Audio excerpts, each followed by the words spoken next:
Ante la amenaza yihadista en los partidos de cuartos de final de la Champions League, al grito de «matadlos a todos», el Gobierno ha lanzado un mensaje de tranquilidad a la población y ya en los partidos celebrados anoche se ha reforzado la seguridad con un despliegue de más de 2.000 agentes de Policía Nacional, a los que se han sumado la Guardia Civil y la Policía Municipal de Madrid. La portavoz del Gobierno, Pilar López Alegría, enviaba un mensaje de tranquilidad ante estos hechos. Lanzar un mensaje de tranquilidad, si me permiten, a la ciudadanía y sobre todo de confianza del trabajo que realizan magníficamente nuestras fuerzas y cuerpos de seguridad del Estado.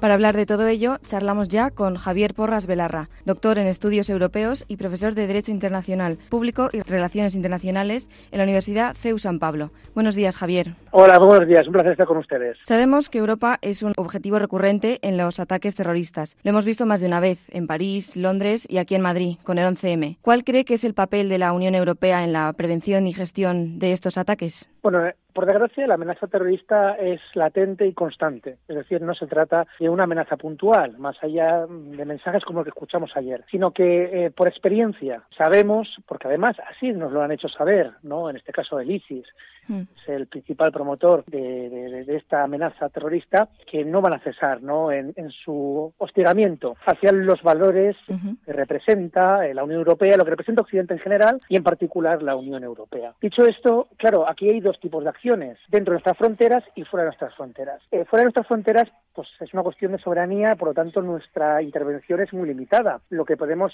hacer, y hace la Unión Europea, son labores de contención, de entrenamiento, de coordinación. Un ejemplo es, por ejemplo, las misiones que coordina la Unión Europea desplegadas en el Sahel, precisamente para controlar los flujos migratorios de posibles células terroristas, o de formación, ¿no? Allí donde se nos pide también, y de colaborar entre las fuerzas de seguridad y orden. Y ya ad intra, pues lo que podemos hacer es como actos concretos como lo de ayer. Por un lado, reforzar de manera puntual potenciales objetivos, ya sea porque así se ha manifestado o porque los servicios de seguridad internos o de inteligencia se lo consideran, y por otro lado, pues una formación continua y especializada de nuestras fuerzas de seguridad y de orden público, que en el caso de España, pues afortunadamente contamos con una de las mejores. En su opinión, ¿qué factores podrían hacer que un partido de fútbol se convierta en un objetivo prioritario para grupos yihadistas? Bueno, creo que tampoco hay que ser un experto para darse cuenta, primero, una gran afluencia de público en un espacio muy limitado de tiempo, está muy reducido de espacio, quería decir no de tiempo, por lo tanto, aspectos de un atentado,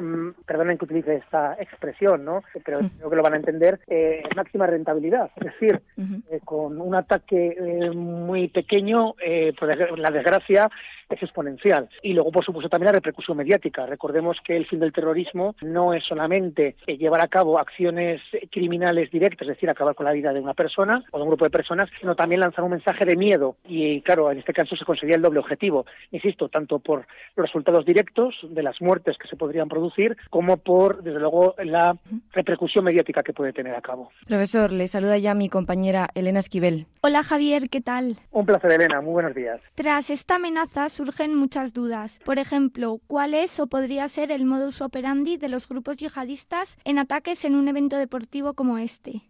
Lo que usted me pregunta es, creo que sería más apropiado quizá un experto en seguridad que un jurista, ¿no? Que es pero bueno, pues en cualquier caso, por las nociones, ¿no? Las pocas nociones que yo pueda tener, pues estamos hablando evidentemente de colocación principalmente de explosivos, ¿no?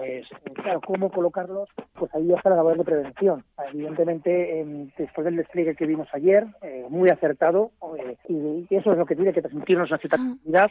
Evidentemente no es improbable que se pueda producir un atentado, porque la probabilidad existe, pero que se hace reducir al mínimo la posibilidad de que ésta se produzca, ¿no? Ya sea bien por una colocación previa de esos explosivos o bien por un ataque podemos entender pues lo que entendemos por un ataque suicida, ¿no? Es decir, una persona que directamente se inmole en el territorio.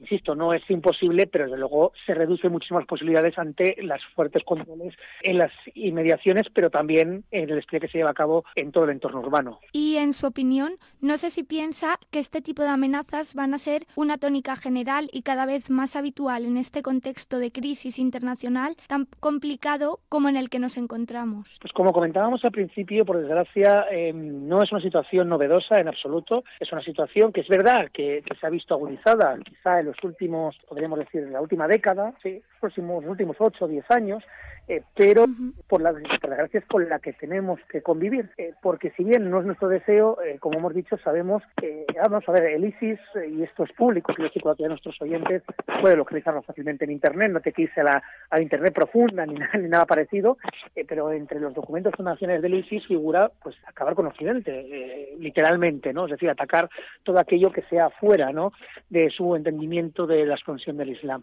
Por lo tanto, la alerta es constante mientras se activa, ¿no?, las células terroristas. Como hemos dicho, afortunadamente, pues esto no es el trabajo de un día, un trabajo puntual, es un trabajo de seguimiento constante. Y de hecho no tienen más que irse ustedes a ver dentro de las fuerzas de seguridad cómo hay departamentos especializados en terrorismo, pero además concretamente en distintas facetas del terrorismo, y el terrorismo yihadista es una que de las que por desgracia pues más atención requiere, desde luego. Y lo que sí que es necesario, y esto es una cuestión que se está discutiendo también en los últimos años, pero que no acaba de arrancar, es que debería existir una mayor coordinación a nivel europeo, en la Unión Europea, precisamente para aunar esfuerzos y que los resultados sean todavía más óptimos. Javier Porras Velarra, profesor del CEU, experto en la Unión Europea. Muchas gracias por habernos acompañado. Un saludo. Muchas gracias y que tengan todos un buen día.